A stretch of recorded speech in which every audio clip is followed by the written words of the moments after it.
Joey Gallo.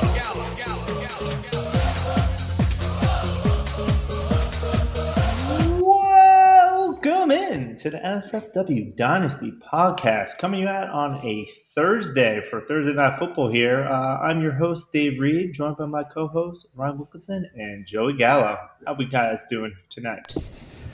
Doing good. Podcasting about football. Got some real football going on at the same time. Dave's boy Polk is playing. I think he's got a catch. So he does. He's got one catch. He's increasing on the field. He's increasing out his there. snap count. It's early in the season, man. He's a rookie. He's building it up. But yeah, doing good. It's miraculous that he caught a touchdown for you last week. Otherwise, you would be getting it a lot worse. Listen, he's building it up. All the underlying metrics love him. But, this is not a Polk podcast tonight, but even though he's fantastic, but that's not the topic tonight. But we do have football. I have my iPad right next to me watching the game. How you guys feeling? I have Garrett Wilson boosted to plus 250 anytime touchdown. So I don't have the game on as we're recording, but if you happen to see a Garrett Wilson touchdown, don't hesitate to interrupt and let me know. I'm in on the rushing props on Ramondre, Breece Hall, and Braylon Allen. I'm very heavy on Ramondre, so I really need this game to not get too out of hand because I'm starting to get a little nervous about that one. But I actually parlayed all three of those together because I feel like this is a lot of rushing game. And so far, Breece and Braylon are trending pretty well. Ramondre gets more. But we got week 2 in the books. It's been a bit of a bloodbath. How are you guys doing after 2 weeks? I got a big win against Adam last week. The bets were okay last week. We made money on them. Yeah. At least the ones we put out here. I did extras that did not. Yeah, the same game parlay was not good, but I have a better feeling about this week, so we're gonna go for some redemption. Yeah, we're right in the middle of the road too. Took a L last week, but we'll be back. I'm actually 2-0. My division, everyone is falling apart except for me because I had already fallen apart. So I had only one way to go but up. But it's definitely been a bloodbath for a lot of teams. The injury list is shockingly long for 2 weeks. I'm going to jump into these right now. But just know that if you're feeling like your team has been decimated, you are not alone. There's very few teams that have come out of the first 2 weeks unscathed. But jumping into some of these injuries so far, at quarterback, we got Tua, who we talked about on the last pod with the concussion. Pretty scary. Obviously, you care more about the guy's career and his life than football. But he has officially been put on the IR, so he'll be missing at least 4 weeks. Russ Wilson is still out for week 3 most likely, so Fields will get another start. Justin Herbert is dealing with an ankle. He was limited on Thursday. He should be able to play, but likely a little hobbled. And Jordan Love actually might go this week. He seems about 50-50, but it sounds like if he doesn't go this week, he should certainly be going next week, which is pretty shocking based on what you thought happened after that Monday night. Or was it Monday night or Thursday night or Friday night football? I think it was Thursday. Whichever game it was. Friday. There was a lot of night games that first week, so it's hard to keep track of them all. But yeah, it's shocking that he's getting back that quickly. At running back, we got Isaiah Pacheco. That injury, it seemed like an ankle. It was like the last rush, and it is a fractured fibula, and he hit the IRs, and he had surgery already. He's going to be out 6 to 8 weeks. Ken Walker, he missed last week. He's looking like he's going to miss this week as well. I think he missed practices all week this week, so it's not looking good. Joe Mixon had an ankle injury. It's not supposed to be serious, but it does look like it's probably going to miss this week right now as he hasn't practiced through Thursday. Rashad White, part of one of Joey's parlays, he left the game in week 2 with a groin. He did get back in, but was not that productive, and he's been limited this week so far, so we got to keep an eye on that as groins can be tricky. CMC, Christian McCaffrey, hit the IR, and he might be out even longer with that Achilles tendonitis. They're being very cautious with him. And then not a big name, but something that this guy just seems always hurt, and someone that a lot of dynasty players had a lot of high hopes for was Marshawn Lloyd. He hit the IR with an ankle as the backup on Green Bay. At wide receiver, Puka is sounding like he will be out potentially longer than the 4 weeks necessary for the IR that he was placed on. Cooper Kupp had a high ankle sprain. They're avoiding the IR mainly because they probably don't have any extra IR spots left. But if that is the case, he may be able to get back before the 4 weeks. So high ankle sprains sometimes, generally end up being like a 3 week situation. Debo, surprisingly, because he put up a big game. I didn't even know he was hurt leaving the game. Has a calf injury, and he's going to miss this week and expected to potentially miss multiple weeks. Keenan Allen still week to week, missed last week. He did not practice today. AJ Brown, at least they called this early on Sunday morning so you could change your lineups, but he was ruled out for Monday Night Football last week, and it sounded like he's going to miss multiple weeks. I believe it's a hamstring. Jordan Addison, ankle injury. He's likely going to miss this week. T. Higgins actually back at practice, so we got some positive news there. He might we're getting some guys who might get on the field. Josh Downs, it sounds like he's going to be a go this week. And Justin Jefferson and Amon-Ra St. Brown both look like they got hurt. I think Justin Jefferson actually left the game. Amon-Ra left, came back a few times. But it looks like they should be okay for week 3. But after seeing all those injuries, you got very scared seeing those guys go down too. And then finally, at tight end, you got Jake Ferguson, missed week 2, should be back for week 3. Again, you thought that was an ACL, so it's good to see him only miss 1 week. David Njoku had a high ankle sprain, out last week and likely this week. Evan Engram, who it's so annoying. I traded for Jake Ferguson for Evan Engram in one league, like the early morning before the game started, and then Engram got hurt in warm-ups with his hamstring, and now it's likely a multiple-week absence.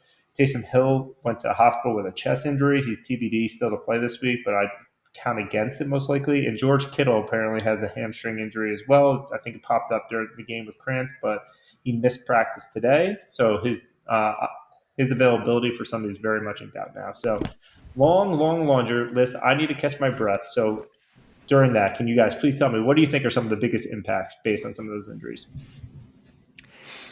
Yeah, I mean, I think, quarterback-wise, it's at least trending up. Love might be back. Herbert might play.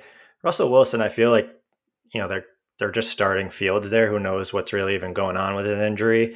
And obviously Tua's out. But the running backs and wide receivers, the list is just getting longer and longer. It's getting hard to field a healthy team.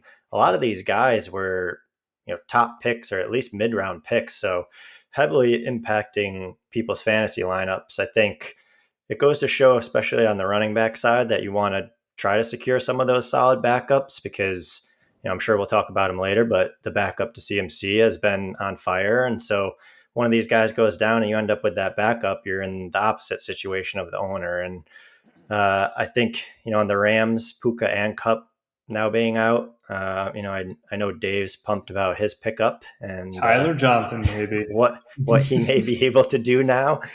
So you're seeing a lot of guys that 2 weeks ago weren't even in the conversation and now might be startable. Yeah, on the running backs, I'm curious where you guys sit on the Chiefs backfield, because obviously that's been a lot of the dialogue this week. Who to pick up between Carson Steele and Samaje Perine, and they signed Kareem Hunt, and eventually Clyde Edwards-Helaire will be back in the mix as well. So, I mean, I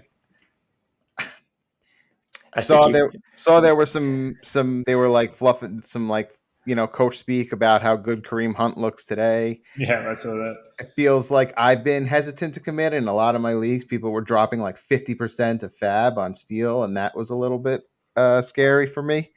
But yeah, I was curious what you guys thought about that one.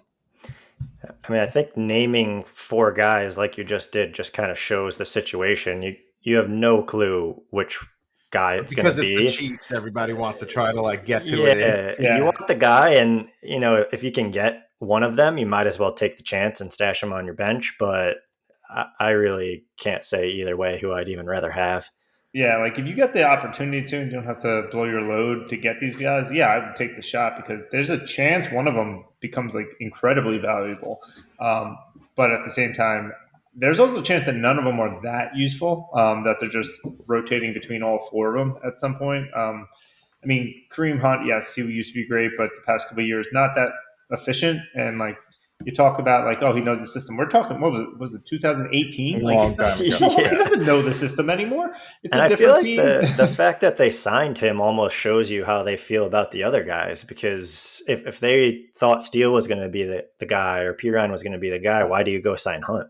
Yeah, honestly, I think the guy I have the most confidence in being useful is Samaje P. Ryan, in my opinion, because they chose P. Ryan over Hunt in the offseason. They could have signed Hunt, and they chose Samaje P. Ryan.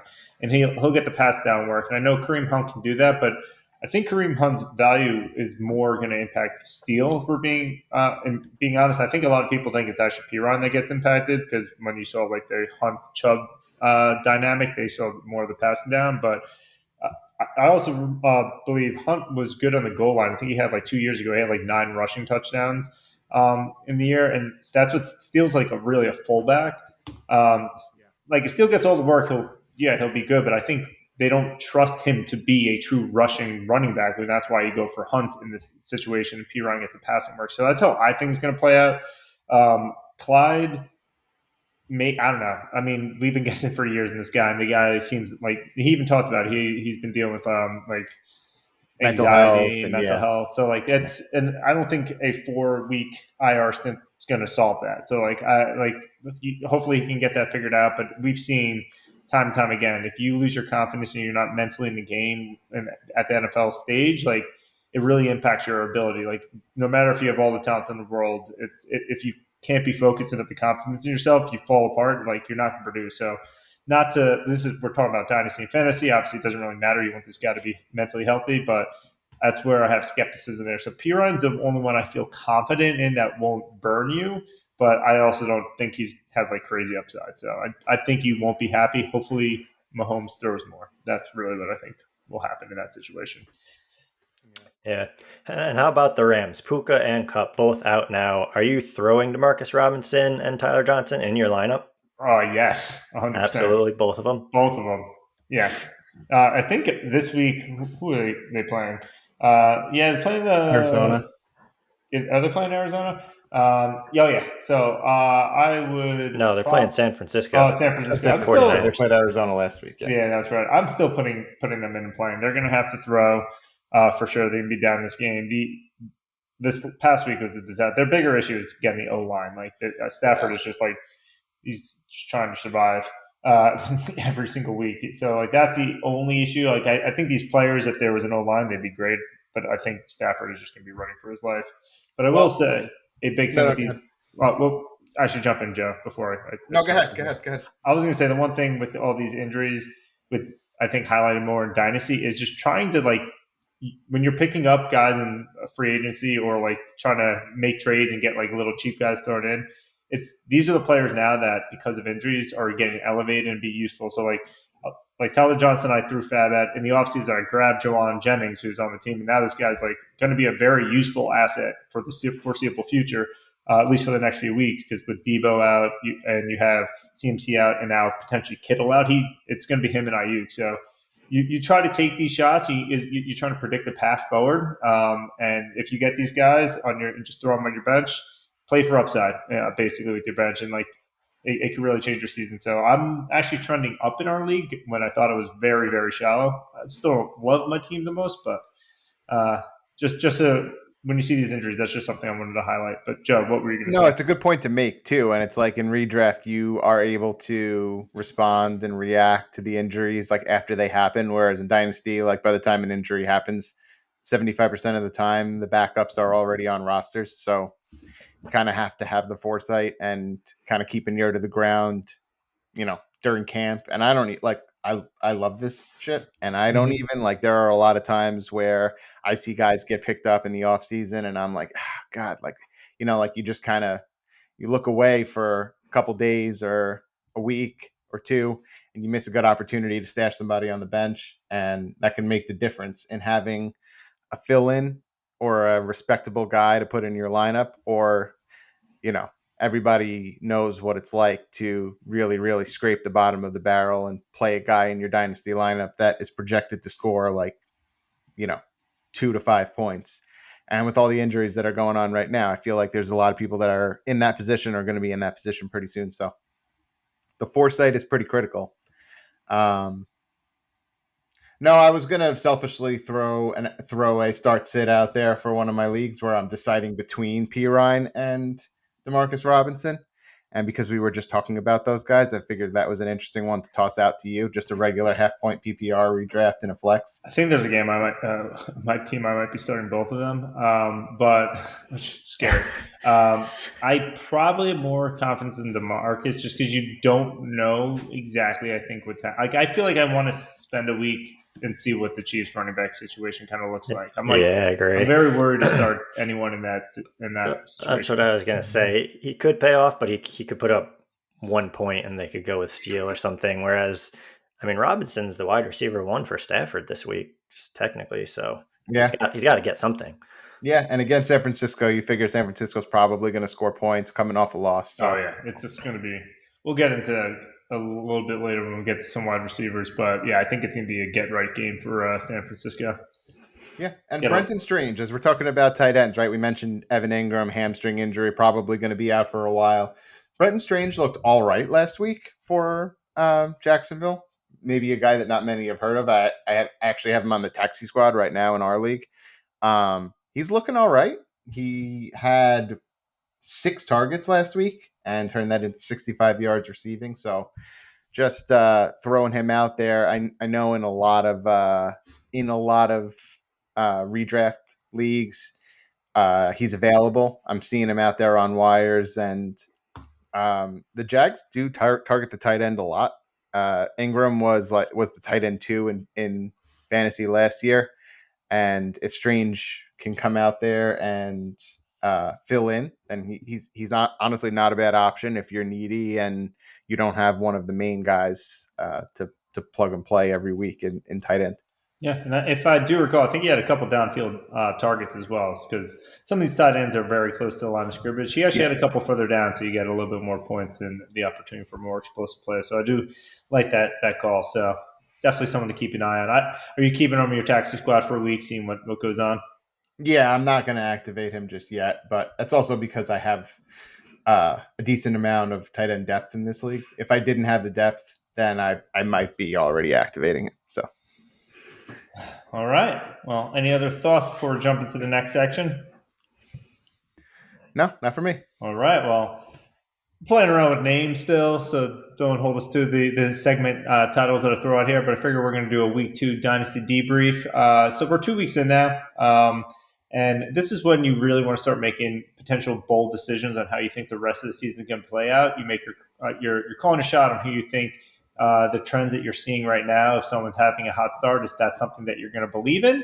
Or if there's players who are surprisingly having a bad start, if that's something that you actually think is potentially real and you want to panic and kind of get out from underneath it. But again, some of this could be fool's gold or something that just you got to exercise patience on. So we're going to run through a few players at each of the 4 main positions to kind of get our take if we think these players' hot starts or cold beginnings are something that we should be believing in or just practicing patience or we think is fool's gold. So jump into them. We'll go pretty quick through most of these, but well, just create a nice lively discussion. But at quarterback, some of the surprisingly good players we got here. So we got Derek Carr, who's currently the QB1. How are you guys feeling about him? Fool's gold. Yeah, great for him, but there's no way he finishes the season as QB1.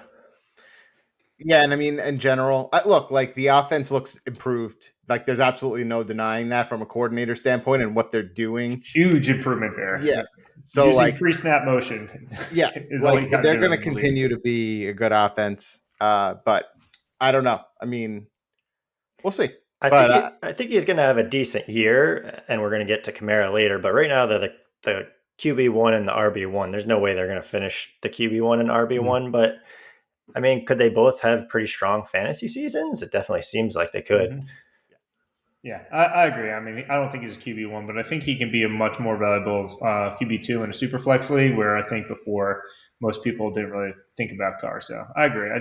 Fool's gold, but not fully. I think fool's there's gold in the sense that I think it's going to be very similar to every other year of Derek Carr's career, aside from last year, where it was like a lot of good, and every time you think you can trust him and put him in your lineup, he craps your team. And then you get pissed again, and then the very next week he's out there throwing 2 or 3 touchdowns. Well, it's going to be a little foreshadowing to a later segment, but I am choosing to believe in him for at least one more Yeah. week, Yep. but we'll see. As am I. Baker Mayfield is actually the QB2 so far. So how are we feeling about this? He's coming off of a strong season last year, though, as well. So how are you feeling about this start? That's what I was going to say. I feel like last year was the surprising season. This year, it's surprising in that people just didn't trust last year, I guess, but he was great last year. And, was he QB2? No. Do I think he's going to end up QB2? No, but I think he's going to have a really strong fantasy season. He's got two really top wide receivers in Evans and Godwin, and they look good, and he's been playing good for over a year now.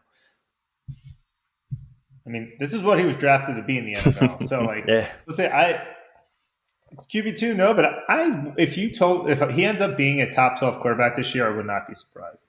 Yeah, and it's not like he was terrible in Cleveland, and it was Cleveland after all, right? So, and again, this isn't a guy that you definitely got for cheap last year, and now you got going forward, from a dynasty perspective too. He could provide a couple years. He signed a huge contract too, so this is being shown that actually is a pretty valuable asset now in Superflex. I think last year in our league he was traded for Amari Cooper straight up, which you look at that now in a Superflex league, that's pretty valuable get. Yeah. Values went two different ways. Who was it that made that? Prop has him, I know. No, but who traded him away? Yeah, I think it might have been Harrison and DeCosta. Oh yeah, Harris. Tough. It's a shame. Yeah, who they keep? It's a quarterback we'll get to later. I don't know if he's technically called a quarterback anymore.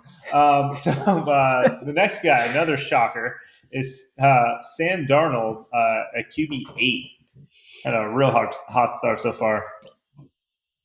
Yeah, I almost view him not all that differently. Darnold looked good last year in the opportunities that he got with San Francisco. There are times where he was out there and in cleanup duty and whatnot, and just kind of looked good. And you were a little surprised when they moved on from him as a backup in the offseason. And so it's not totally shocking that he looks good, because he kind of looked good last year too when he had the opportunity. But he's also looked terrible before, and I know, Dave, you personally are not a big Darnold guy, so I'm curious what you think about this one. Yeah, I mean, the one thing I think I said, so I'm not a Darnold guy, you're right, because if you look at the stats, how can anyone be? He is literally one of the worst quarterbacks that's touched the field from a statistics standpoint. But the one thing I think we caveated in an earlier pod, or maybe it was just in their chat in our league, he's never had a Justin Jefferson to throw to, and literally one play he got 97 yards and a touchdown on his stats, so that's really going to pump things up. But we've seen whenever a player gets a true wide receiver one to throw to, they get leveled up. So maybe in the system, we also saw last year with Nick Mullins whipping it around. So it's the Viking system plus the talent of Justin Jefferson. Honestly, it might be sustainable. Now, from a dynasty perspective, I don't think this is a long-term thing. You got J.J. McCarthy, who's going to be coming back next year. So still not someone who I value crazy high in dynasty, but for someone who needs a QB2, I think he is going to be potentially useful throughout the year. And if you don't need that and you want to kind of capitalize on it, I would probably trade him for maybe a second in a player. I don't think you get a first for Darnold. I don't think anyone's willing to commit to something that's only going to last a year for that. But I don't think he's worth nothing, which I thought he was in the offseason.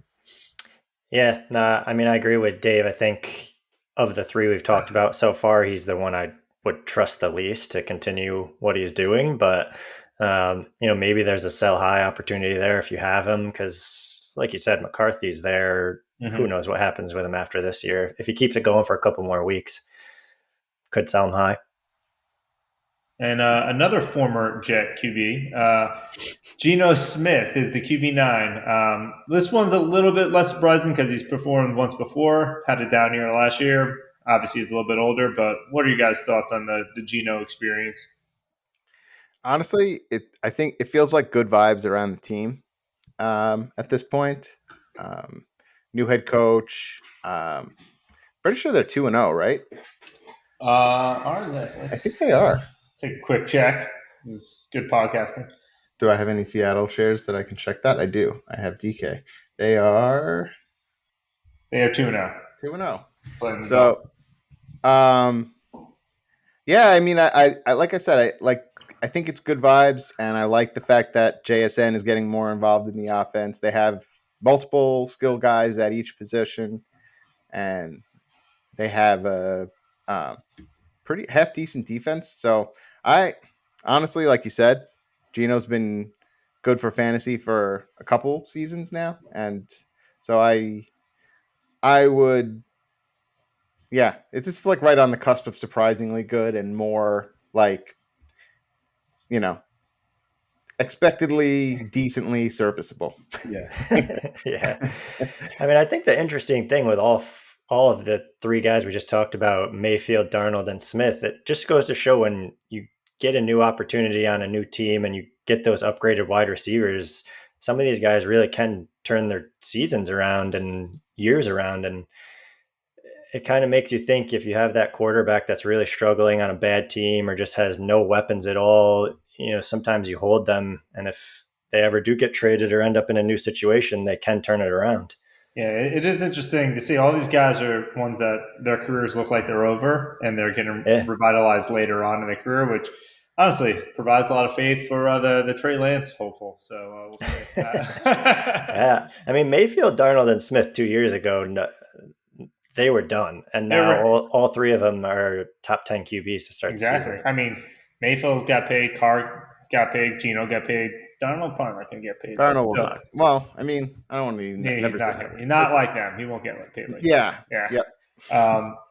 But moving to the surprisingly bad starts here, these are names that are very highly sought after assets in Dynasty and top QBs. So we got Patrick Mahomes is only QB 12 through the first 2 weeks. So obviously, I don't think we're worried that the sky is falling him, but he's supposed to be the QB one. He's drafted as that, or at least the top three guy. He wasn't that last year, and he's That's what I not was going trending to that way jump this year. in and say. It's surprisingly bad, but it's really not. If you looked at last year, he finished, I think, as the QB 8 last year. Mm-hmm. Like he wasn't QB 1 last year, and everyone drafted him this year as the QB 1 again. So he doesn't have the wide receiver depth that some of these other top quarterbacks have, and he hasn't been rushing like a Josh Allen or a Jalen Hurts rush. And so, real life, obviously, he's still winning Super Bowls, and you want him. But fantasy, I feel like he's a fringe top 10. After last year and this year, and maybe he's not that top 2 dynasty asset that everyone's been thinking he's been for a long time. Yeah, you said it. I think it really comes down to the rushing. Like what his yardage and his touchdowns are not all that different from kind of some of the guys that we talked about. I mean, we were patting Gino on the back for 400, about 500 yards and 2 touchdowns when Mahomes has 450 and 3 touchdowns. But the difference is Mahomes, you drafted significantly higher draft capital, Mm-hmm. and a lot of the quarterbacks that you're drafting around the time you're drafting Mahomes are rushing the ball a ton, provide a lot of weekly upside on the ground, upside with touchdown scoring, like rushing touchdown potential, and because you're not really seeing that from him, plus the fact that it's a little inconsistent, plus the fact that Kelsey appears to have hit the cliff. Now he just lost Pacheco, who's a big part of the offense. Um, team's good, but for fantasy, we're going to talk about Joe Burrow in a little bit, and I don't view Patrick Mahomes and Joe Burrow differently at all, which is for fantasy. Like they're just Yeah, I agree. Like Dynasty, we get it. Like he's going to be around for years. And like that's one of the things you do draft and why he's so valued so highly. And he does elevate the players around him, but he doesn't have a lot of players around him right now to elevate. So I think he's still, from a dynasty perspective, he's a QB 1, top 10 QB there. But you got to also view him from like what production you're going to get out of him. I feel like you got to kind of lower the expectations, at least for current year. You got not even just talking about him. The team has no rushing right now. Kelsey, we'll get into him a little bit later, but not having the output he used to. They don't have Hollywood. Rice is good, but he can't. I don't know if he can be a true one. He's more of again like a short A dot guy, and I am a big worthy skeptic. So tough to see a lot of consistent upside there, at least in the near term. What about Dak Prescott, another guy who had a great end of year last year, is currently QB 16. I think a lot of people were trading boatloads of stuff to get him at the end of last year, especially after now that he signed a long contract in Dallas. But where are you guys feeling there? I think probably brighter days ahead for Dak and the whole team in general. Like the rushing attack isn't exactly there. I think they'll get it together. If the defense just so happens to not be as good this year, which is certainly a possibility, then that's even more upside for Dak. A lot of the numbers he put up last year was with him not needing to do as much later in the game. So I think I'm not concerned, man. And I say that as someone who has several shares, so take it with a grain of salt. Yeah, I don't think he's going to be a top 5 QB like he finished last year, but I think he will improve from QB 16 as we go on. They haven't looked great as an offense so far, but I think they'll regress to the mean a little bit there. Dave, I'm curious what you think, because I know you're a little bit of a skeptic. I got CD, so that's one thing. I do love CD. And I think these two guys are now tied together for years, which is one thing I think is great for both of them. You know that they're going to be matched together from a dynasty perspective. I I kind of lean on Joe's side. I feel like this team is doing what they did last year, where they're trying to run the ball, and they cannot run the ball. They have no one, and like they're gonna be whipping it second half of the season. So I think you're going to see some bigger stat lines going forward. So if I could get him cheaper based on this. I don't think you can get him as cheap as you did last year, potentially early in the season, but I think there may be a buy window right now. What about Joe Burrow? I know, Joe, you were alluding to him. He's currently the QB 18. It's been a rough start to the Cincinnati. You got to watch him in person week one. So how are you feeling about Mr. Burrow? Yeah, not great vibes around the whole team, the whole offense. Um, I I love Joe Burrow, and I'm just not, like I said, it's not good vibes right now.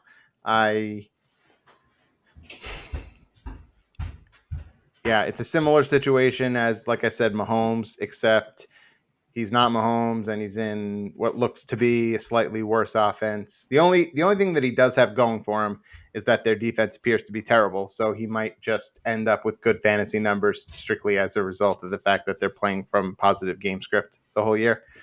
Yeah, I But feel like week one, I feel like there was some weird stuff going on with Jamar Chase too, and like he was trying to get a new contract and stuff, so they had a really off week one. I don't know. I think he turns it around a little bit, but he has had an up and down last couple seasons, so I'd be a little worried about him if I was an owner. Notoriously bad starter to the seasons here, he hasn't had T. Higgins, and Jamar Chase didn't really practice. I think they'll be okay long term. I'm not too concerned, but at some point, this is just becomes exhausting. I think owning Joe Burrow, and I think anyone who's had him for multiple years now is probably becoming exhausted with this whole dance. So you could maybe float out a couple trade offers there, but as far as production goes, and like they're definitely going to eventually sign Chase, I think they'll be okay. But I just think there's a lower floor week to week than you thought you had previously. But talk about another guy who seemed like a rock last year, starting off a little bit slower, is Mr. Brock Purdy at QB 21 through the first 2 weeks. How you guys feeling about this guy who obviously came out of nowhere last year, but it's I feel like like he's back in the touchdowns he needs yet. yeah, that's the thing, and his weapons are hurt. CMC hasn't played. Debo is now out. He's only thrown the one touchdown. He has 550 yards, though. If he threw two more touchdowns, he'd move up quite a bit. So Yes, he would. I'm not super worried there. I actually think out of the ones we've talked about, he'll go up quite a bit over these next couple weeks. And if CMC comes back healthy, I think his value will really improve. So I wouldn't be too worried if I owned him. yeah, it really all comes down to how long these guys are out. Ayuk, hopefully, you would think, has a little bit of a ramp up at this point, and he's firing a little more on all cylinders from this week forward.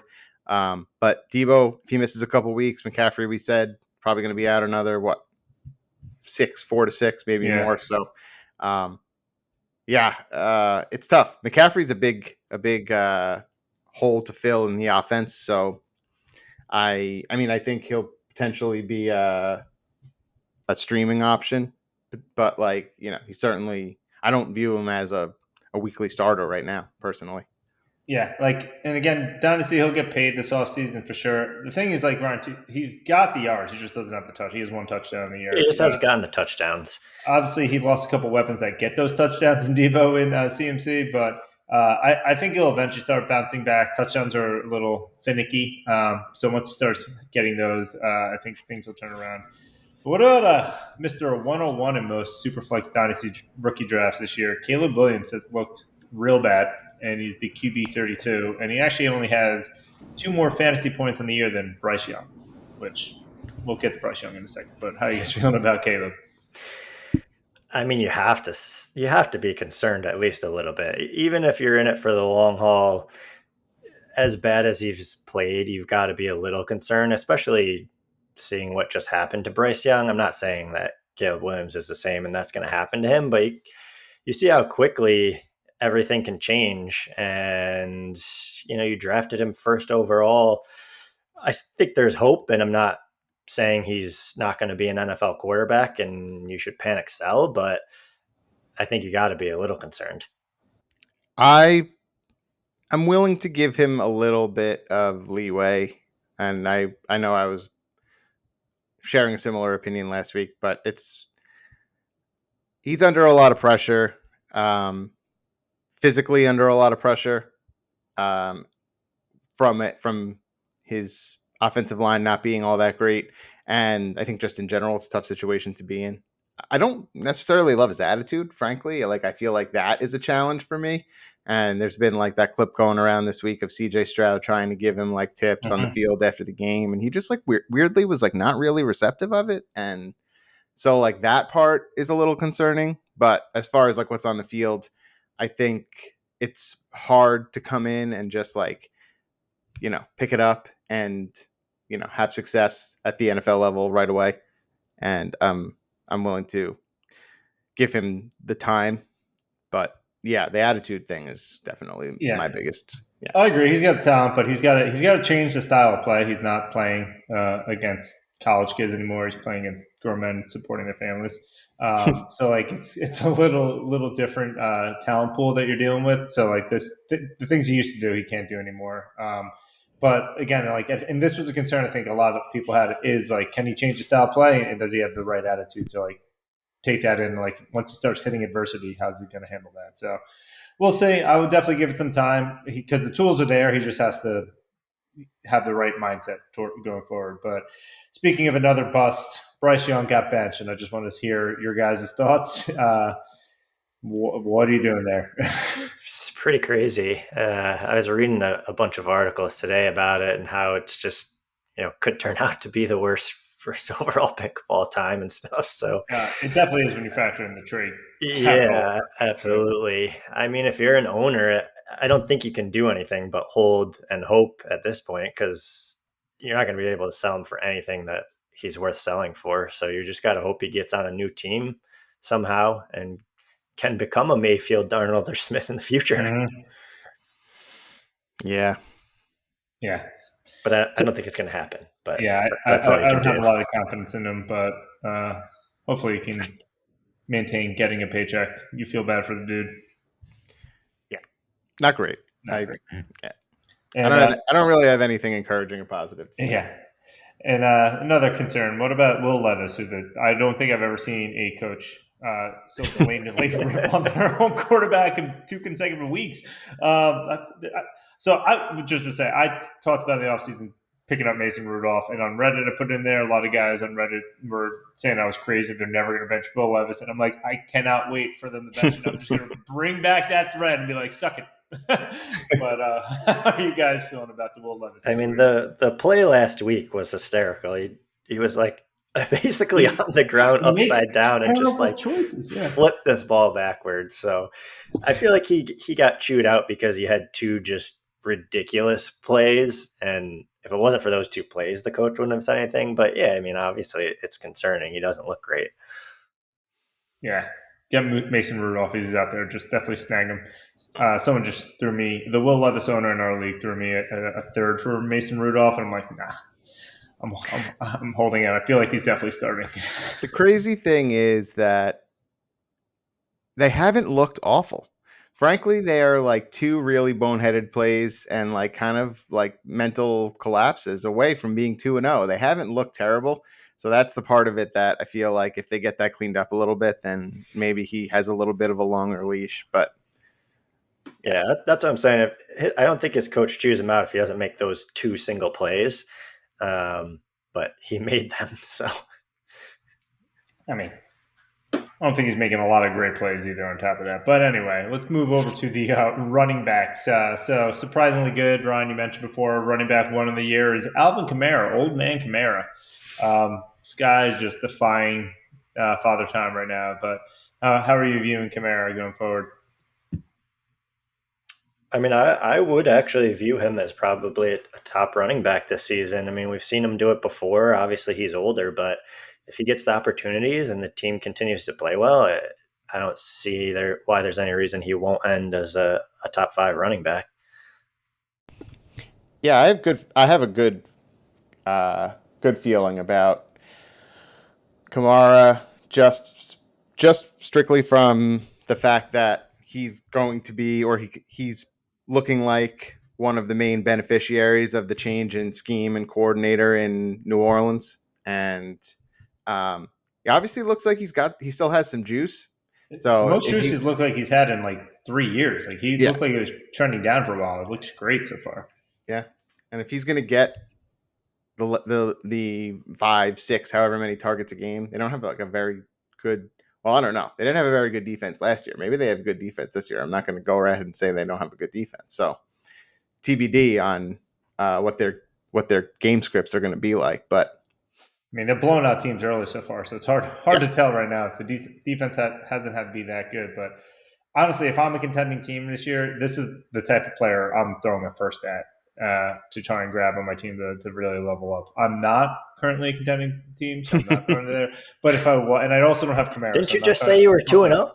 Yeah, but like, no one believes that I'm like a real 2-0 guy yet. But this is the type of guy I think I agree. Like he's someone I think is worth like contending, trying to level up on it. If you're like rebuilding, you got someone worthwhile in the trade market. What about surprising J.K. Dobbins, who's the running back 4 on the year, coming back from the ACL, then the Achilles? What are we thinking here? I mean, go ahead.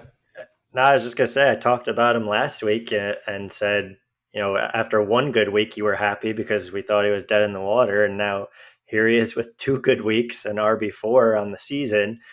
I don't think that's gonna continue, but you know they seem like they're kind of switching to a bit of a more run heavy offense, and he's been the beneficiary. So maybe it continues, and as long as he doesn't get injured, he could have a good year. Yeah. This is one of those situations where I still really want to cling to my he's toast guns, because I really do think that he's toast. But if they're going to run the ball 35, 40 times a game, he's going to get opportunity, and the offensive line looks pretty functional. Their defense doesn't look atrocious. It's just like the type of football that Jim Harbaugh wants to play. And, If he doesn't get hurt the entire season, how would you feel about him? If you knew for a fact he wasn't going to get injured, would you say he's going to finish as a top 10 running back? No. No. No, I would say maybe mid RB2, like between 15 and low 20s. But yeah, I don't know. I feel they're kind of splitting carries between he and Gus Bus at this point. Gus Bus hasn't looked great, but it might just be a situation where there's like these two games happen to be a Dobbins games, and there are some Gus games down the road, and yeah, I'd probably look to trade him if I could in any format, redraft, dynasty, anything. And but yeah, that's just probably me having take lock and not wanting to change my opinion. But uh, yeah, I can't imagine how this continues even beyond like halfway or a third of the way through the season at this pace. I mean, I've always loved J.K. Dobbins like a lot, and he's burned me. I don't know every freaking time before that. So like I'm excited to see him like turn around because I've always been excited about him, and I've hated that injuries has zapped his career, but I think it continues to an extent. Again, like I would not bank on long term RB1 potential in Dynasty. I don't also bank on this being a multi year thing either. I have a hard time feeling like the body can hold up that long in there. But he's someone again who I think will be super valuable. I think depending if I would float out trade offers for something that I think has who's a safer asset. Just this feels like a very volatile asset that I still have like a lot of concern about putting a lot of eggs in going forward. Yeah, Like it's that's kind of safer, what it is. safer, and maybe like more, fruitful in terms of like future value. Yeah, Like I think Dobbins will have very, very, very near term value, but I really can't see a scenario where it lasts very long. So if you could turn it into somebody who you could get more out of for longer, I'd think about it.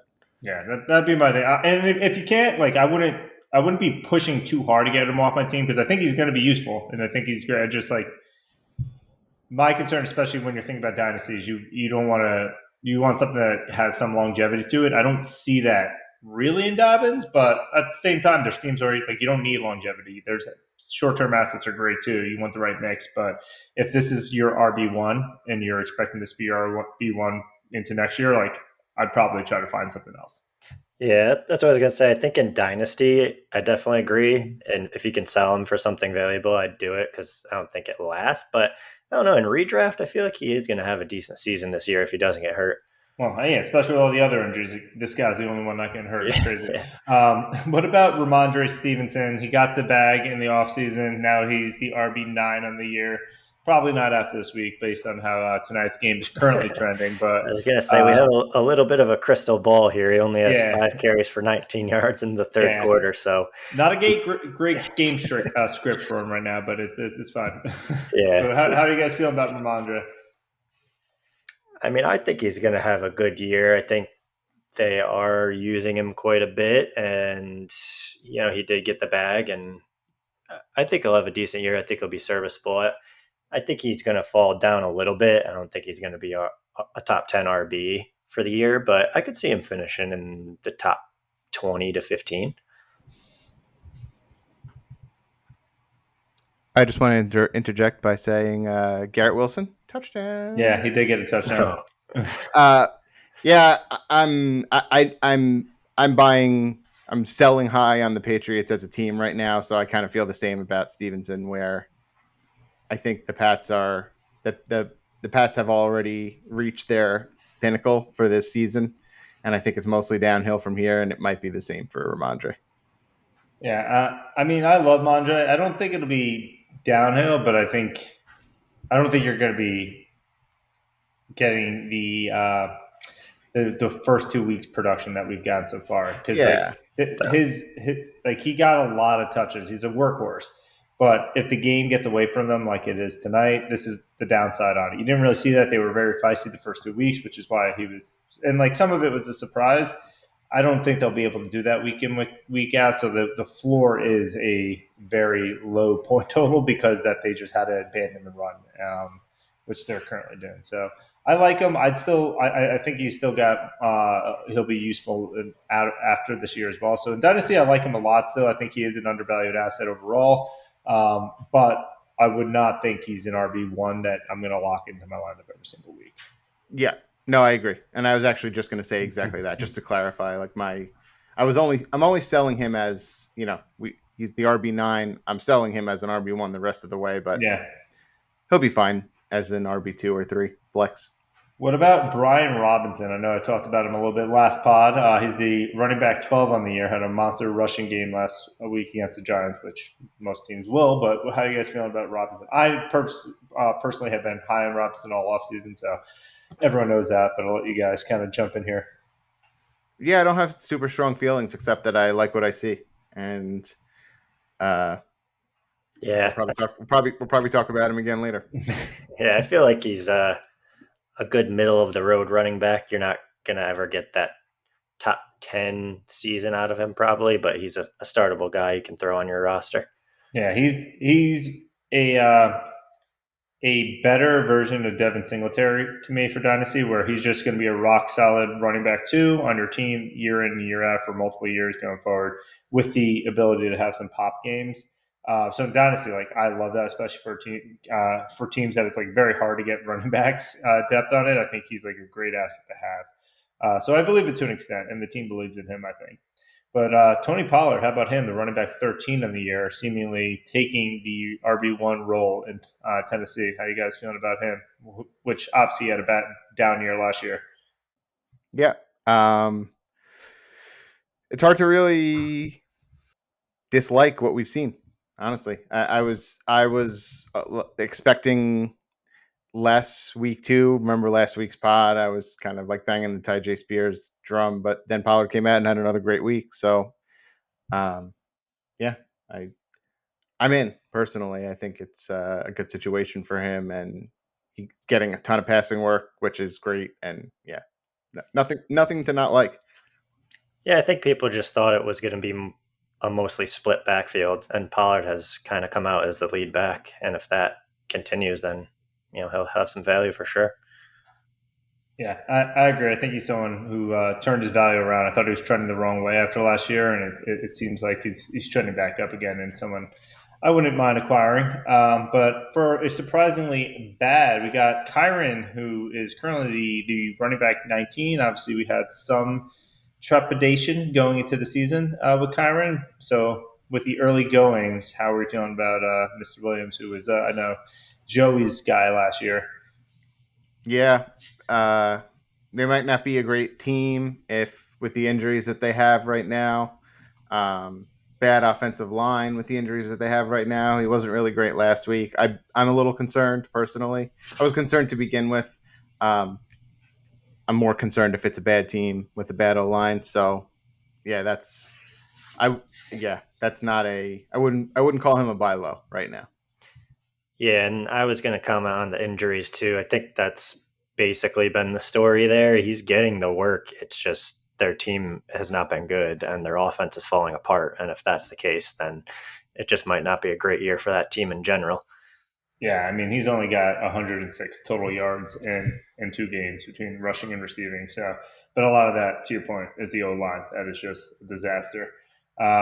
But what about ETN, Travis Etienne, who's a running back 22 on the year, which I just saw a wild trade, Joe. I don't know if you saw in our other dynasty league. Jesus, someone just traded ETN for Deshaun Watson, which is just that to me is just no one. So Why does we're not viewing him that low. It's not a good trade. I never get these offers, but anyway. Not a good trade. Running back 22, obviously not a great start so far. He was drafted as like a top 5, at worst 7 dynasty running back. So how are you guys feeling about Mr. ETN? Yeah, I mean, team is not looking great. So he had a lot of his value last year in touchdowns. If the offense is going to take a step back and not score as much, that's going to hurt him. He's going to have to do work in the passing game. He does have 2 touchdowns through 2 weeks. So if I have him, I'm certainly not trying to dump him off and salvage what I can. I think there's still some upside there, but he's going to need the team. The team needs to perform. The offense needs to perform better to kind of lift up all of the fantasy options. If I'd kind of feel the same way if you asked me about Trevor Lawrence and Brian Thomas, et cetera. Like they look fine, but the offense is going to need to score points. Yeah, I think it's very similar to Kyron, and it's not injury related, but the offense just hasn't looked great. I mean, Christian Kirk's basically been non-existent, and now Ingram's hurt, so it's just an offensive struggle overall for the team. But I wouldn't be worried about him as a player, like going forward. Yeah, I mean, I was lower on him because I didn't think he was a super efficient running back. I thought he was a sell high in general, but I don't think he's as low as the RB22. So I think if the offense gets going again, days are ahead. But I don't think he's a locked in loaded RB1 personally. Rashad White is the RB31 through the first 2 games as well. This is another guy that people had some concerns about his efficiency going into the year. So how we feeling on Mr. White? Yeah, had him as the sell going into the season, and um, not surprised that he's had terrible efficiency on the ground because he's not a very good running back. But 7 for 80 in the air, and I think that he'll continue to be a serviceable option in the receiving game. So he'll be worth rolling out there, especially in half and full PPRs. But Bucky Irving doesn't look terrible, and if he continues to uh, earn snaps and targets and whatnot, that will just eat into Rashad White's value a little more. Basically, you just got to keep an eye on those receptions, and if that starts to tick down to any degree, then I think his value will drop off pretty quickly. Yeah, I think the injury is the concern. He had a good week one and then got injured in week two. And the problem is if Bucky Irving comes in and looks great, you know, who knows? Maybe it becomes a timeshare going forward, and that'll really hurt his value. Yeah, this was someone I actually sold in the offseason in one league as well. So, uh, yeah, I mean, this is kind of what I expect out of him. If he's not getting touchdowns and more rushing volume, like you're not going to be happy because the rushing yards kind of stink. DeAndre Swift is the running back 40, and I don't think he's a great running back, but how are you guys feeling? I'm Yeah, out. yeah, he just hasn't looked good. Yeah, he's not. If you don't have the Eagles O line, you're not going to look good. I think he's the Miles Sanders of this year. I think we can Yeah. probably agree on that Yeah. one. Yep. And this guy, not as much a surprise. So I didn't want to. I put him in their own section. But what are you guys feeling about Javante Williams? This is like kind of the make or break point of the season, I think, for him. Are you guys holding him, buying low, trying to ship him off? What are you thinking? I'd ship him off. I definitely would not be trying to acquire him. Yeah, Yeah, I haven't loved what I've seen. Unfortunately, I haven't really loved what I've seen from anybody in the Broncos yeah. The offense. Broncos offense is Yeah, um, yeah, it's not great for Javante. But and alternatively, what about Jordan Mason? Obviously, he's been unbelievable. CMC is going to be out a while, and he's looked like a top 10-5 running back when he's out. If you were trying to acquire Jordan Mason, because obviously someone who doesn't have like a ton of long term value, and this is like a tricky thing, and most often than not, this is just a player that doesn't get acquired in Dynasty because the team's just going to hold on to him. You won't get the return. But what would you, if you were trying to acquire Jordan Mason, what would you be offering? I don't know if I would because the second CMC comes back, he's useless unless there's another injury. So I don't know. I don't think you can give up that much value for him. I think, like you said, if you're lucky enough to be the owner, you get to, reap the rewards from it. But to go out there and try to get him on your team to potentially have 6 good weeks from him, I feel like it's pretty risky. Yeah, he's not worth the price that he will cost Yeah. because whoever has him is knows what they have, and the amount that you'd have to pay for only limited value just wouldn't be worth it. So it's kind of the situation where if you have him, it's because you drafted him or picked him up off the wire, and he's just not likely to be traded. Yeah, maybe try to snag CMC or send the boat to get that Yeah, no, that's actually more That, from yeah. Jordan Mason. And then finally, real quick, keep trade cut three middling running backs who kind of weird starts of the year: Zach Moss, Jerome Ford, and Zamir White. Give me your keep trade cut for those three. This is easy for me, Rice. So maybe I'll let you go first. I'm probably gonna. I don't know. Keep Zach Moss, trade Ford, cut White. Yeah, that was exactly what I Same. had as well. That's what I was going to do. Yeah, I think White is not the Yeah, guy. White's definitely not the guy. Yeah. All right. Quickly moving now to wide receivers. At wide receiver one, we got Chris Godwin on the year. He's getting all the slot action in that offense, and it's really paying off, which is where he had that monster year a few years back. But how you guys feeling about Godwin turning the clock back? Yeah, I mean, I think it's great. I think he's been good. He has Evans, who sometimes takes the fantasy points, but I think he's going to have a great season. Not probably going to finish wide receiver one, but I think he could finish top 10. Yeah, I put him in that same bucket as basically every skill position player for Tampa Bay and New Orleans right now, where I'm you have my attention, and if if they can kind of sustain this for the next like few weeks more, then I'll be bought in. Right now, I'm just cautiously optimistic that he'll be able to continue. Right, like a lot of it is like the scheme and being like running routes from the slot, and they're moving him all over the field. He's actually getting some on the outside, some in the slot. Like he's just kind of like all over the place, and I think that's benefiting him right now. If they continue to use him like that, then I think uh, he'll continue to produce. Yeah, I mean, I think they will. They were talking about in the offseason getting rookie McMillan on the outside, kind of opened that up for him. So obviously, I don't think wide receiver one. I mean, he's had a wide receiver two finish. I would be excited if I owned him because you thought that he was trending down, and with the new offensive scheme going forward, it seems like his value is back up there and it'll be pretty useful. Um, what about Rashid Shaheed, who's the wide receiver three? Shaheed's been someone I've been a huge fan of for a couple of years now. I talked about him a lot last year on the pod, but wanted to get your thoughts on. Obviously, he's I'm not sure wide receiver three is in the cards, but want to get your thoughts on the value of Shaheed going forward.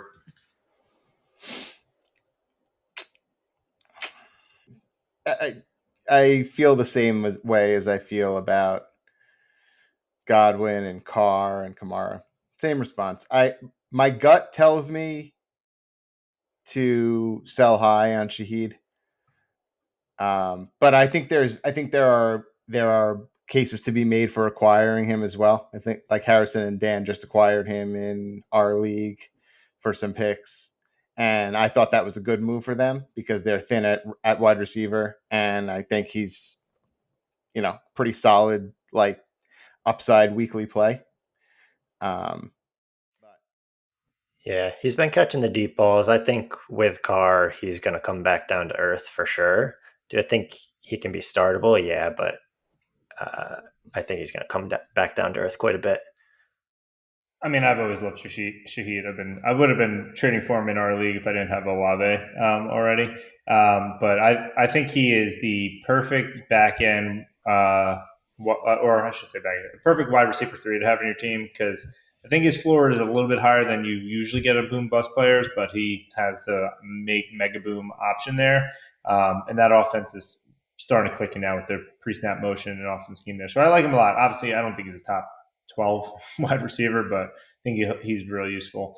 What about Jaden Reed, wide receiver four still in the year, even though he had a down week two? Obviously, Love was out, but going forward, Love should be back soon. How are you guys feeling about Reed? I'm a huge fan personally. Great last name, so like Reed's all they excel.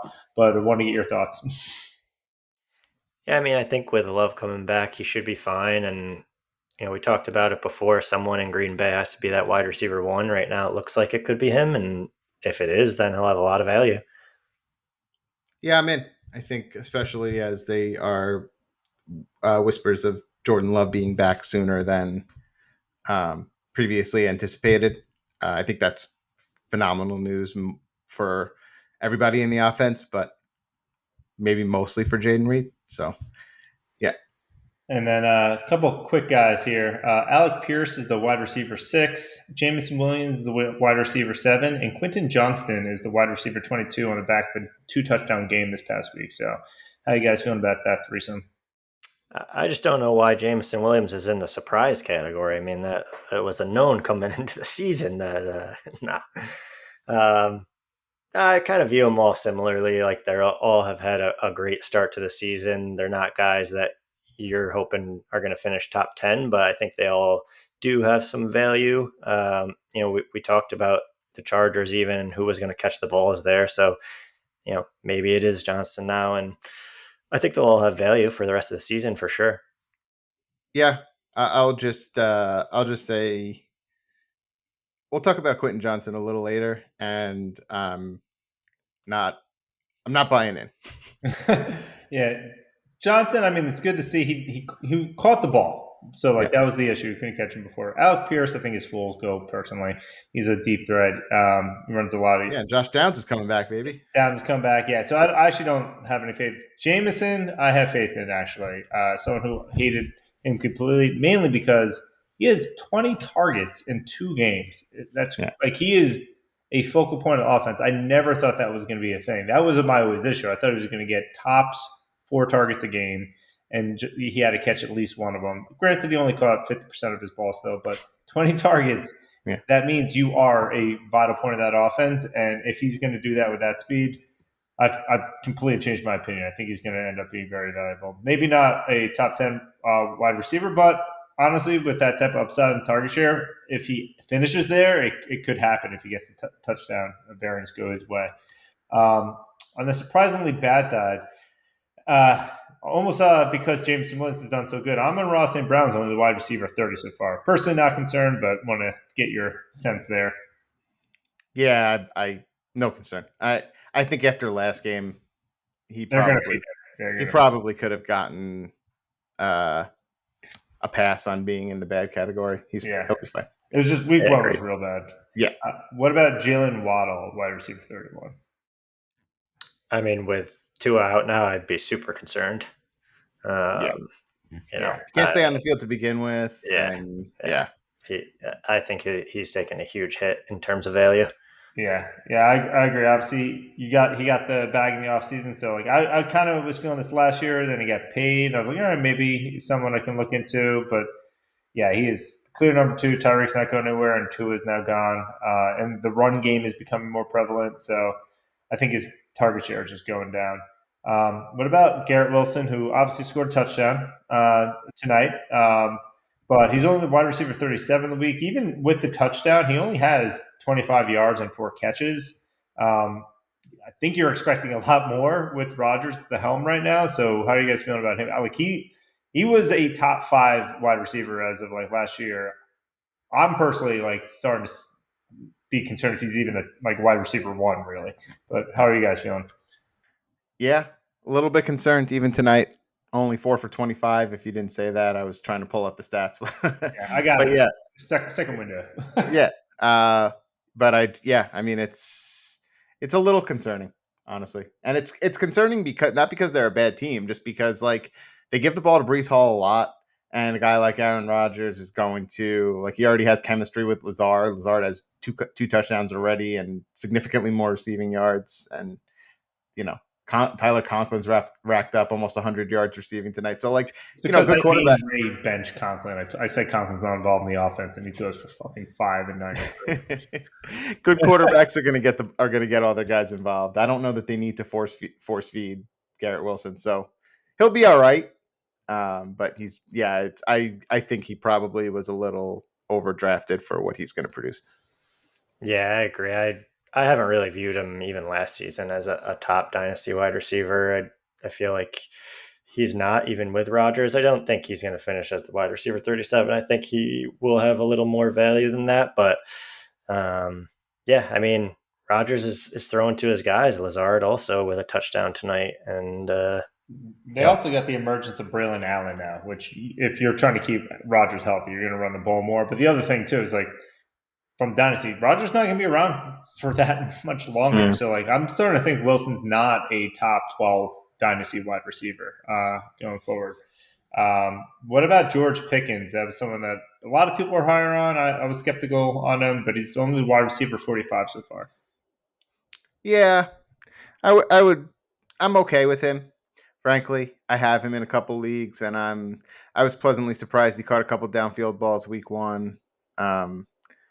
And yeah, they don't have a ton of other passing weapons. I mean, Roman Wilson hasn't seen the field yet, and they do run the ball a lot, and they do have a quarterback who can't really throw very accurately. But those don't seem like good things, Joe. Yeah, yeah. Look, I mean, I'm not in full blown panic, but it just the offense hasn't seemed like super conducive to guy that you want to have receiving weapons in your starting lineup from. Yeah, I don't think it's going to get a ton better for him, personally. Yeah, I mean, honestly, I get he has more of the dog alpha mentality, but I think on the field, I don't think you're going to get much different production between Pickens and Shaheed in the two different offenses that they're in. So viewed very differently in values, but I think they're probably closer than most people think. But speaking of the Saints, Chris Olave is only wide receiver 51. I'm not personally concerned. I think it's more week one was weird game. Week two, he just didn't get the touchdown, but he got the yardage. So I think he's going to be okay. But want to see if you guys have any concern about Olave. No, no concerns here. I Yeah, think we'll no, talk about him again later. I Good. think he'll Yes, we be okay. definitely talk about him. Very much in on Olave. What about Tank Dell at wide receiver 65? He was a diamond in the rough last year, if in rookie drafts. Looking like the third wheel so far in that offense. But what are you guys thinking? Yeah, I'd be a little concerned. I think he's going to be the third wide receiver there, and that was the concern. So I don't think he's going to have a season like he did last year. I think brighter days are ahead. I'm not. I'm not. I don't want to sell low. Um, I debated going to him this week for my props and touchdown scores and whatnot, but you know, he's still his over under on receiving yards is still like 51 or 52 and a half, which Yeah, is I almost picked it too. yeah, it's a respectable number, and he had a decent amount of targets in week one. They're scheming him in with like design rush plays. Like he's definitely a part of the offense. Um, and I think it's only a matter of time until he hits a long touchdown or two, and then that'll quell people's nerves. I think the thing is like you'll never get all three having a good game really, but I think Nico is going to have a good game every single game. So it's really between Diggs and Tank, or if they run the ball. But they run the ball a ton now, as you saw when Joe Mixon's healthy. So I do have concerns that people are viewing him like a top 20 wide receiver in Dynasty. Little concerned that that's realistic going forward, but I do think he has boom bust. Again, I think he's going to be in the Shaheed type of mold. He probably gets a little bit more target share than Shaheed, but they get schemed in similar ways, but they just want the ball in their hands. But yeah, a little bit of concern there. What about Michael Pittman, who's the wide receiver 68 on the year so far? A little concerned as a Michael Pittman owner in our league. Anthony Richardson is just not the best, most wide receiver friendly quarterback, and yeah, I'm a little concerned. I'll just leave it at that. Yeah, I think you got to be concerned if you drafted him as a wide receiver one. Like Dave or Joe said, Richardson's just not getting the receivers the ball, and he's more of a rushing quarterback or deep ball quarterback, which is not really Pittman. Yeah, you need Anthony Richardson to become a better middle of the field passer for Pittman to start gaining value again. I still think he is the one. I don't think anyone's threatening that role for him. It's just purely the quarterback making the connection with him. It's not like any of the other guys are threatening his market share. Just got to hit him when he's open. That's really what it comes down to. So I'm a little concerned because you have to have that faith that that development happens, but less concerned where other people like you have to beat people in a pecking order. I feel like that's a harder thing potentially. So no, not zero concern, but I have a little bit more confidence there.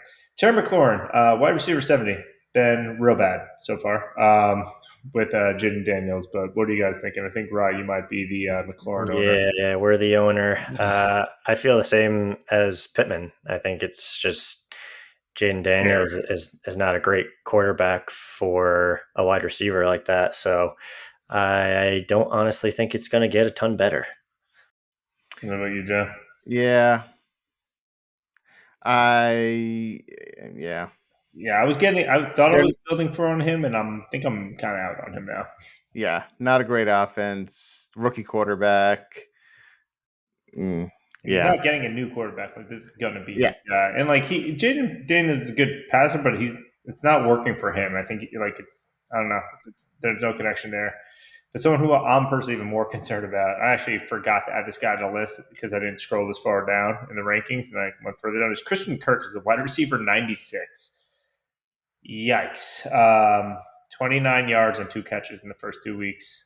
I am like red alert right now. I am like probably trying to ship him off as quickly as I can. But what are you guys thinking?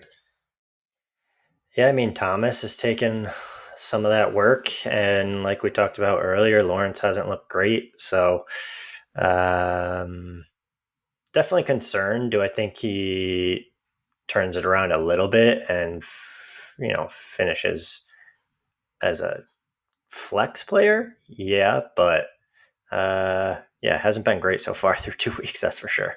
Yeah, and especially like with the emergence of Brian Thomas, I think that's the biggest challenge for him right now is that uh, Lawrence obviously has chemistry with Thomas, and Thomas is explosive and he's open. So I think that's going to be probably the biggest challenge for Christian Kirk at this point.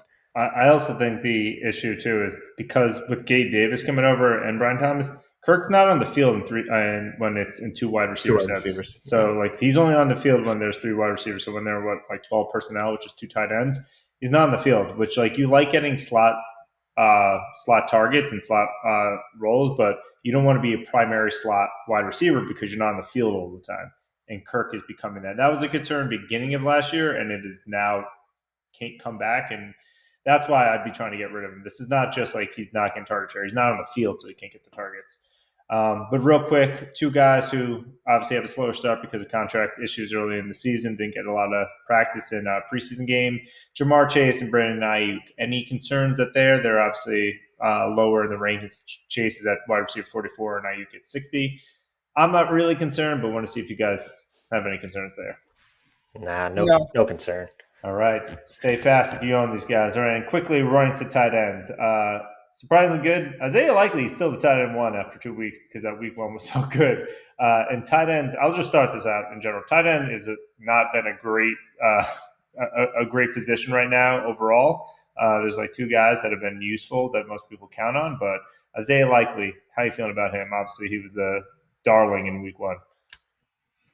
I think it's what we said on the last podcast. It's going to be a real up and down year. I mean, we already saw it turn around in week 2, so I don't think he finishes anywhere near tight end one. I think it's actually a rough season to own him because you're never going to know when to start him, and it's going to be one of those 2 points when you start him and 20 points when you bench him type of seasons. But he definitely has value if coming into this season you had him. I don't think you thought you had someone you could start, and you probably can't start him, but I don't know. I feel like it's going to kind of be an up and down thing with him.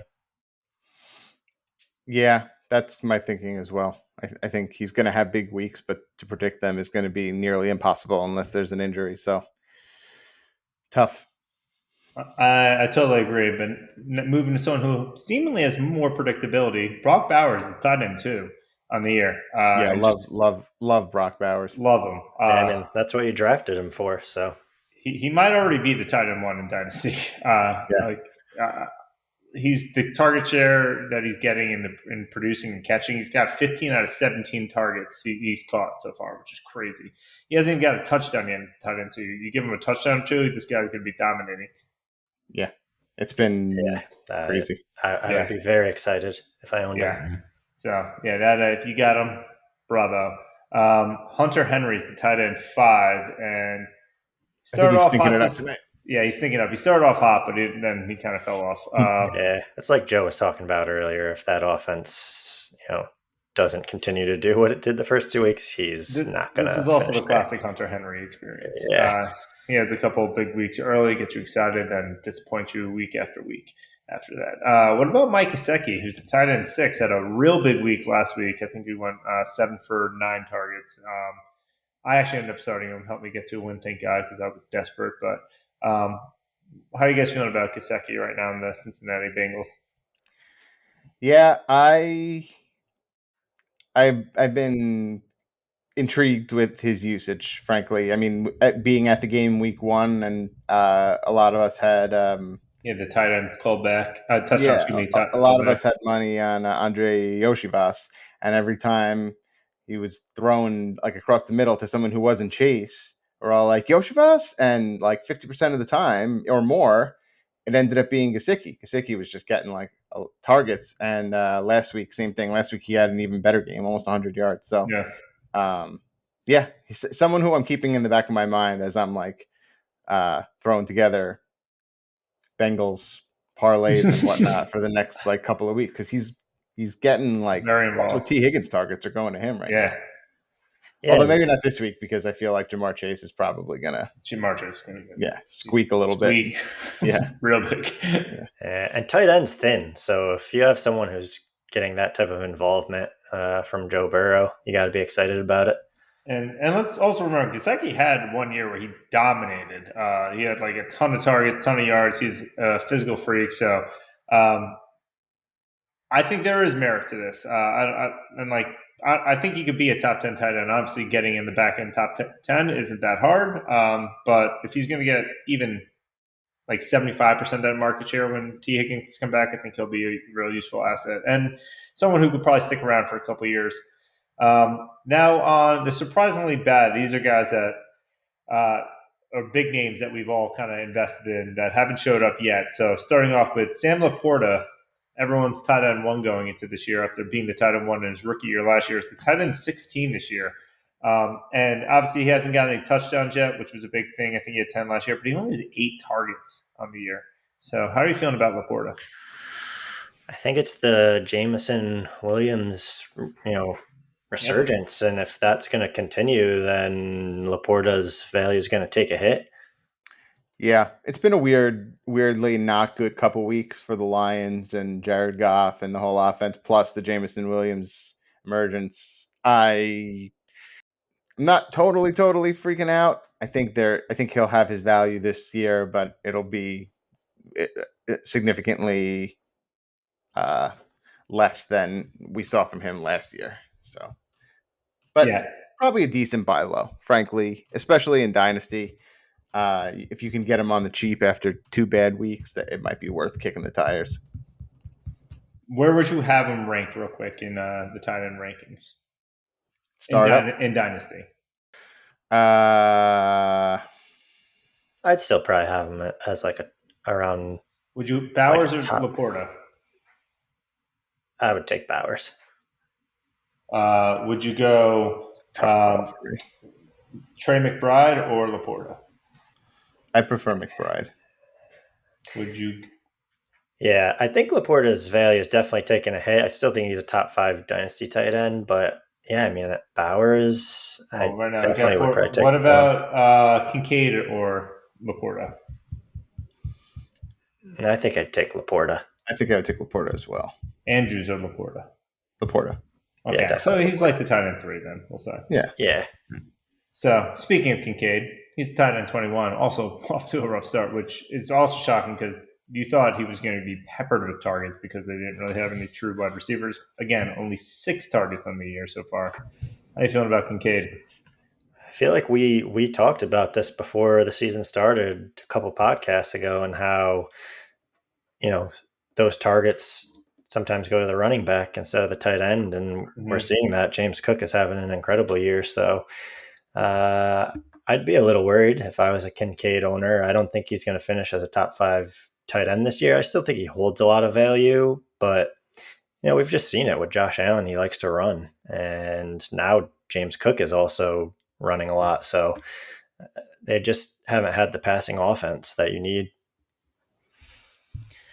Yeah, they were getting him involved though early last week, and then that game it kind of got out of hand pretty quickly, and James Cook was feasting on the ground and through the air and whatnot. So I think he'll get more of a feature in the offense than it looks, or it may seem like he will from weeks 1 and 2. So not totally freaking out.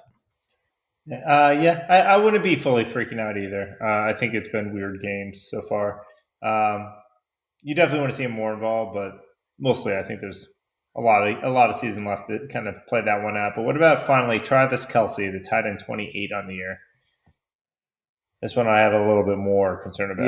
Yeah, I'd be worried. I mean, we all knew the cliff had to be coming at some point, and it certainly seems like it may be coming this year. So I'd be concerned for sure in terms of considering him a top 5 tight end. Yeah, I would say I agree. I think the cliff has very quickly come.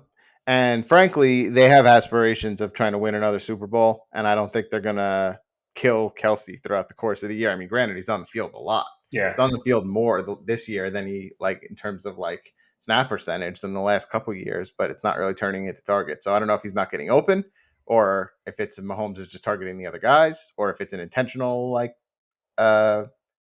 thing about not wanting to put too many miles on him too early in the season. I don't know, but it's looked concerning.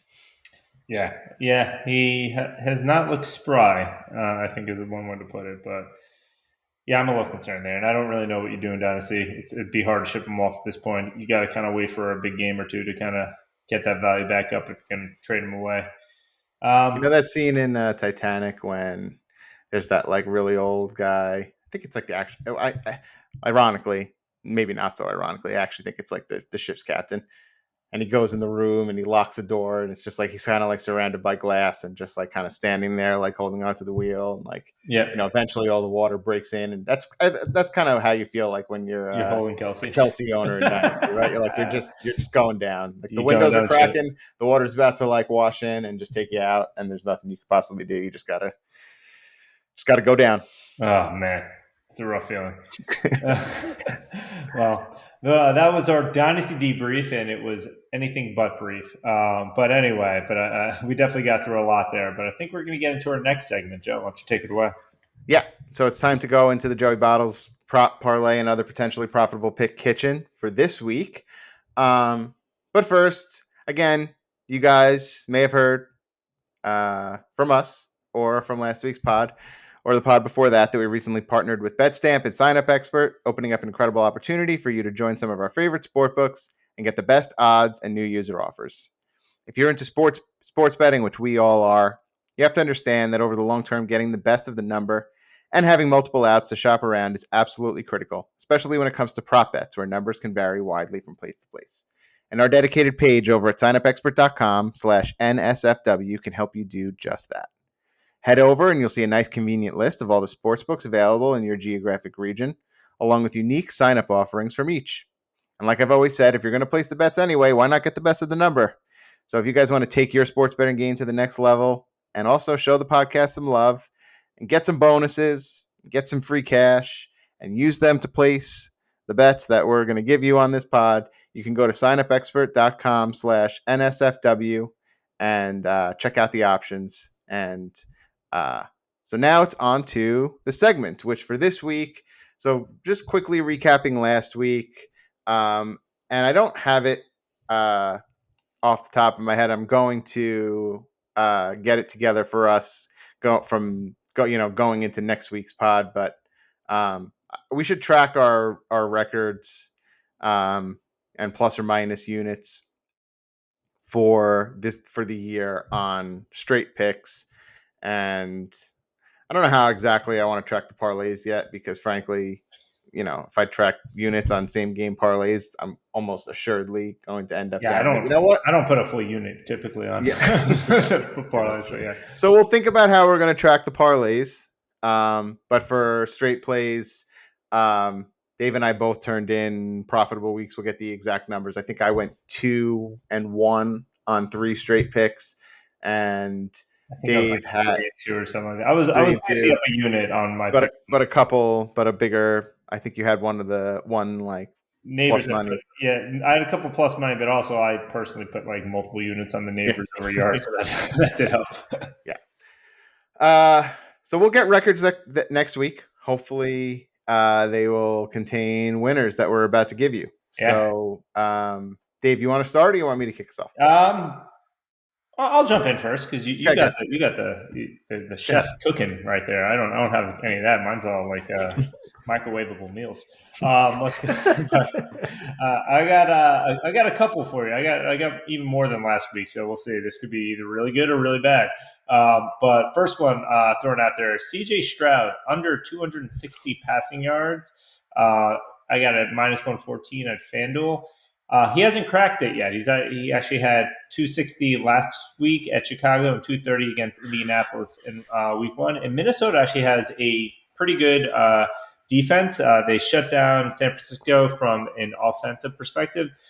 Purdy did throw a over that 260 mark last week, but I think the way this offense is going to run, I feel like that under might be a good prop there. And a lot of people typically want to go in the over on the Stroud. They love Stroud, so I feel like that number. They know how the public leans. I feel like it would be higher if they thought that it was a real concern there. But then I got Derek Carr is another one I'm really loving for the week. And you're going to see a lot of plays from this game with the Saints and the Eagles. Derek Carr at over 232 and a half pass yards.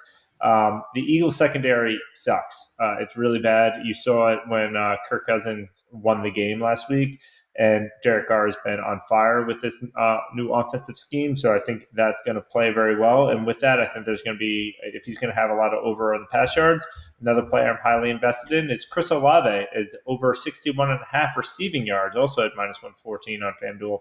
I'm going to throw on both of those straight, but also I'm going to parlay those together at plus 162 because I think there's a lot of correlation there. But I think this is going to be a big game for Olave. And then one I'm slightly less confident because I think everyone's on it, but it just feels like the number should be a touch higher. Rashid Shaheed is over yards, is 49 and a half yards as well. I might sprinkle some on that, but if you want to even get a bigger parlay and put that together with the Olave and Carr, since that's all kind of correlated together, you're going to get a plus 331. So we'll mix that all in there. And again, we'll figure out how we track all this going forward. One of the biggest plays that I'm really into this week is Jameson Williams over 53 and a half receiving yards as well. I believe they are really quick checking who are they playing, the Rams this week. Who are the Lions playing? Oh, the Cardinals, excuse me. The Cardinals. Cardinals pass defense is real bad. James Williams is getting basically double-digit targets each week. This is only going to take 2 catches to pass that. So I'm really loving Jameson Williams' yards. Surprise is honestly not a bit higher, but I'm definitely throwing the hammer down on that bet.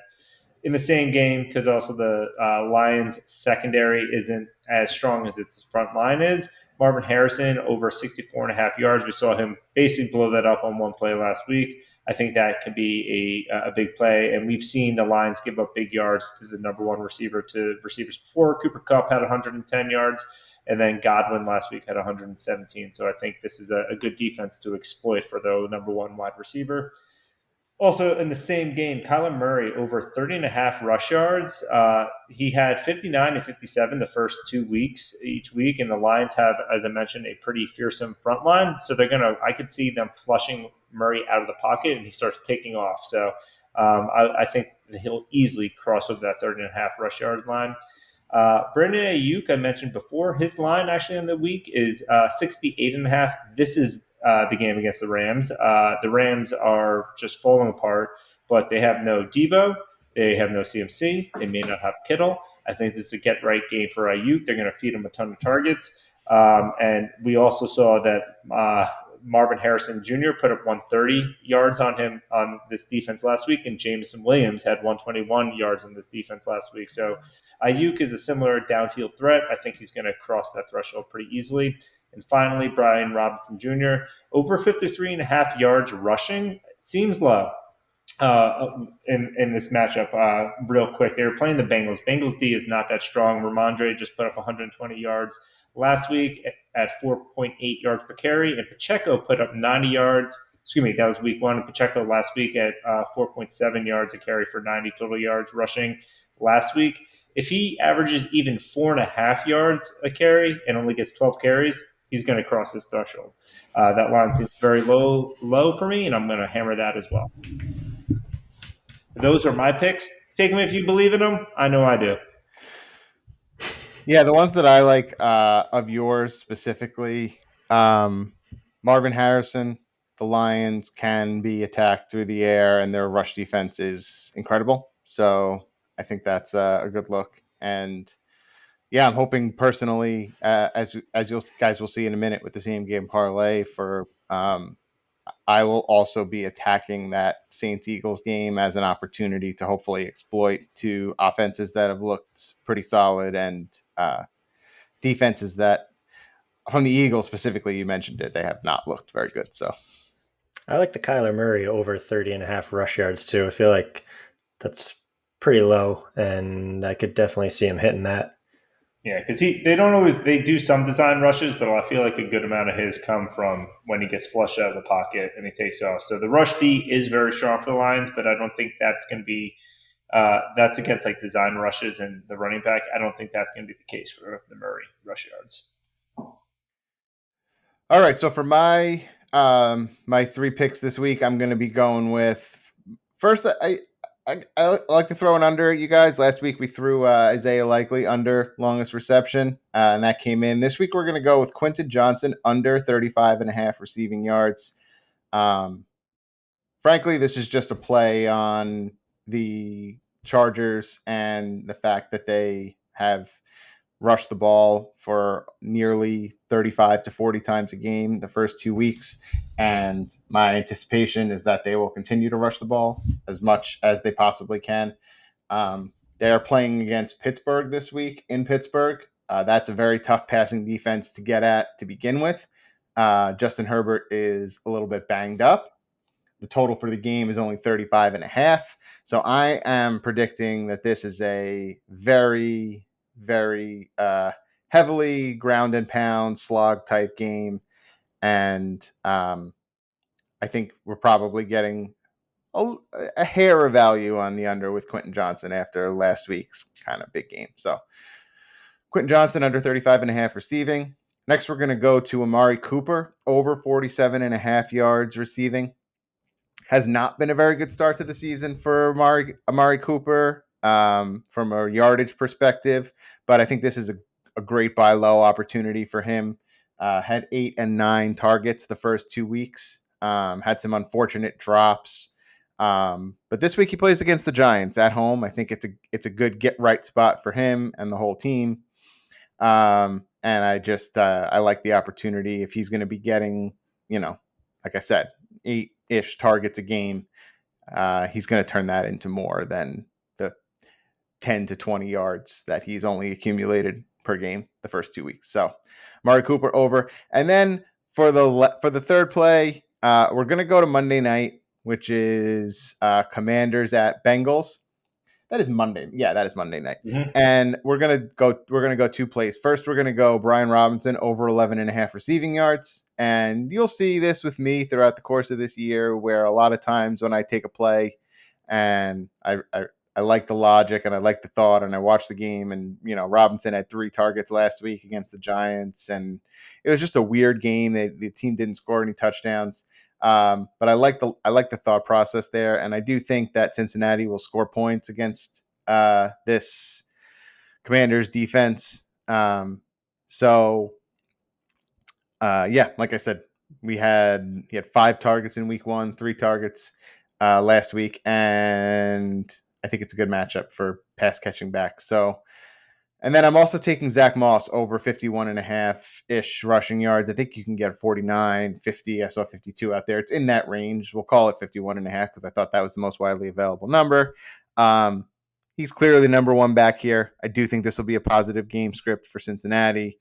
Joe Burrow's looked a little bit weird, and I think they'll probably look to control the ball, and Zach Moss will get 14 plus carries. So I like over 51.5 rushing yards for Zach Moss. So those are my official plays: Quentin Johnson, Amari Cooper, and I gave you 2 to choose from on Monday night. I personally, between the 2, like Brian Robinson over 11.5 receiving yards, slightly better, but I'll be playing them both. So, and then I know we probably don't have a drop, but we can hit him with the spicy meatball. Nice. This week, same game parlay. So last week, same game parlay, not great. We missed on 3 out of the 4 legs, and frankly, the leg that I was the most lukewarm on was Amon-Ra, 100 plus receiving yards, and that's the one that came in. So we're going to stay confident this week, and we are going to go, like I said, to New Orleans, Philadelphia at New Orleans. We're going to go for a 3-legger. First leg, we're going to go Chris Olave on the alternate receiving yards, over 75.5. You can play Dave. His actual line is set to 60 or 61. I see this as a game that Philadelphia will look to try to not get blown up by Rashid Shaheed, and I see it as high scoring and probably a lot of opportunity for Olave. I like the fact that even despite the fact that Shaheed has been putting up big numbers last week, Chris Olave still had his average depth of target is fantastic. A lot of his balls are downfield, so I think there's some pretty good value in 75 yards for Olave. And then we're going to parlay that with Saquon Barkley, anytime touchdown scorer. Currently leads the league in attempts in the red zone. I think he has 15 attempts inside the red zone. So if you're just looking for something straight to play, it's like minus 150 for Barkley to score a touchdown. That's interesting. Barkley to score 2 touchdowns. I debated putting that in. That's interesting too. Just from like hey, this is a high implied total of this game, and he's getting the most opportunities in the league from the red zone. So just throwing that tidbit out there. And then we're going to play Jalen Hurts 50-plus rushing yards. His actual line is set at 41.5, so you could play that as well. Depends on how much risk you're looking to take on. I think this is a situation where Philadelphia, I'm anticipating this will be a tight game. I think that New Orleans is going to score points on Philadelphia's defense, and I think Philadelphia, coming off a loss last week, very, very much wants to win this game. There was a lot more propensity for Jalen to run the ball last week. I think him being healthy this year makes a huge difference in his likelihood and desire to not only take off, but also for them to just like outright call rush plays for him. So, yeah, I think there's probably a little more. There's probably a little value in his. I think he had 13 rushing attempts in week 1 and 13 rushing attempts in week 2, which is crazy numbers. And so those three: Olave 75+ receiving, Hurts 50+ rushing, and Barkley to score a touchdown. I put them together on Bet365. It was plus 850. So I think almost 10-1 there is pretty good value. If you would prefer to just play Olave over his receiving total and Hurts over his rushing total and not play the alternate lines, you sure can. That'll be closer to 5 or 6-1. And let's get some winners. I like it. I like that one. And one thing I'll say that the Amari Cooper bet you threw out before the parlay, that was one I actually had in my line as well. And I was like, I had too many. I still had too many. But that was one I was like, yeah, I kind of like that one as well because the Giants defense is not good. But those are the bets. Please ride along if you'd like to do it, or heckle us if we lose. But we're not gonna. So only money probably. makers. Probably. Nothing's guaranteed, Dave. No guarantees. But anyway, we're going to quickly give a league update. No major trades. I think we had like a third trade for Samaje Perine at some point this week, and Joe alluded to, I think it was like a second and third for Shaheed. So no major trades, but I think those are savvy moves for people trying to get depth. But want to give a quick update on the high and low score. So Ryan, I'm sorry, your high score did not make it past week 1. I know, it did not last very long. Did not That's last okay. very long. The Mike Caffer and Mike Williams took the lead with a score of 164.98, edging you out by about 3 or so points. But also, the low score didn't even last 1 week. So we had Matt Brzezinski and Dan Brzezinski. I don't think they're used to being in this position at 80.68 points on the week. So they are now the low man. Again, not a super crazy low score. I expect that to be beaten as well. Both of these scores I expect to be beaten, but good to see that we're moving the totem pole each week. Where last week last year it kind of got stuck for a while, so it's excited to see this move along. Yeah, I agree. I think both will get beat at some point, but stay tuned. Yeah. All right, but any other thoughts on the league? I know I'm trying to go undefeated in my division, take a stranglehold on that potential playoff spot because the winner of each division gets an automatic bid as a top 3 seed. Long way to go, but trying to get a stranglehold there on a team that I didn't think was very strong going into the season. But how are you guys feeling? Any big matchups you're watching? Just hoping to turn it around this week, get back on track with another victory. which is not off to a great start because we had Conklin and Lazard on our bench. It's all right. It's all right. As long as the guys just start. I benched Jonas Smith last week, and I was hurting a little bit, but then Gesicki came through for me. So we're okay. You never know. It's true. Yeah, it's been a little bit of an underwhelming start for my team as well, but got the win last week in division and going up against Schluter this week, hopefully looking to go 2-1 in the first division pass early season. All right. Well, that does it for our show. Thank you for listening, and hopefully we gave you a lot of information that helped you succeed and level up your team, but also make some money on some bets. So thanks again for listening to the pod. Catch you next week.